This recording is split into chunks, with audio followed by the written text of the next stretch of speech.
ఈ రోజు అందరం కలిసి తాటికాయలు కోయడానికి వెళ్ళాం. తాటికాయలు కోద్దాం అనుకుంటే ఇక్కడేమో చెట్టు చాలా హైట్ ఉంది. కోటిగాడేమో ఏం పర్లేదు నేను ఎక్కేస్తాలే, నాకు చెట్లు ఎక్కడం అలవాటు అని చెప్పని పైకి ఎక్కేశాడు. అప్పుడే ఒక చిన్న కామెడీ జరిగిందనమాట. ఏమైందంటే మా తాతయ్య సడన్ గా వచ్చాడు. మీరు ఇక్కడేం చేస్తున్నారా అని అడిగితే తాటికాయలు కోయడానికి వచ్చామని చెప్పాం. కోస్తే కోసారు కానీ ఎవరైనా చెట్టు ఎక్కితే మాత్రం మర్యాదగా ఉండదని వార్నింగ్ ఇస్తున్నాడు. అప్పటికే ఆల్రెడీ కోటిగాడు చెట్టు ఎక్కేశాడు. మా తాతయ్య ఏమో వాడిని చూడలేదు. మా తాతయ్య మాటలు విని కోటిగాడేమో చెట్టు పైన ఆకుల మధ్యలో దాక్కున్నాడు.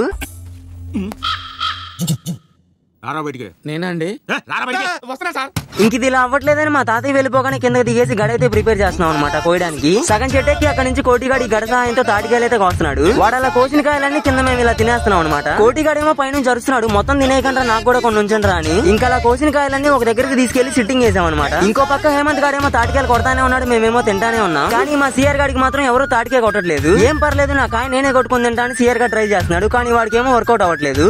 నాకు ఇంట్రెస్ట్ పోయింది. ఇంకోసారి కోటిగాడేమో తాటికాయల మీద తాటికాయలు తినేస్తున్నాడు. నైజీరియా నాగరాజ్ గాడేమో కొట్టి కొట్టి అలసిపోయాడు అనమాట. కాయలు బ్రాకెట్ లో తాటికాయలు అండో. చివరికి సిఆర్ గారు కాయలు తినలా కుమిలిపోతున్నాడు. ఒక్కొక్కసారి తలుచుకుంటూ చచ్చిపోవాలనిపిస్తుంది సార్. ఈ బతుకు బతకాలి. అదే సిటీస్ లో అయితే ఇవి కొనుక్కొని తినాలి, పల్లెటూరులో అయితే ఫ్రీగా దొరుకుతాయి. చిన్నప్పుడు ఇలా తినేసిన వాటిని కూడా రెండింటిని జాయిన్ చేసి టైర్స్ లా చేసుకుని ఊరంతా తిరుగుతూ బలి ఆడుకునే వాళ్ళం కదా. మీలో ఎంతమంది చిన్నప్పుడు అలా ఆడుకున్నారో కింద కామెంట్ చేయండి. మొత్తానికైతే ఫ్రెండ్స్ అంతా కలిసి ఫుల్ గా ఎంజాయ్ చేసాం అనమాట. ఈనాటి ముఖ్యాంశాలు ఇవే. మరి వెళ్లే ముందు సబ్స్క్రైబ్ అండ్ ఫాలో మాత్రం మర్చిపోద్దే. వెళ్ళొస్తా.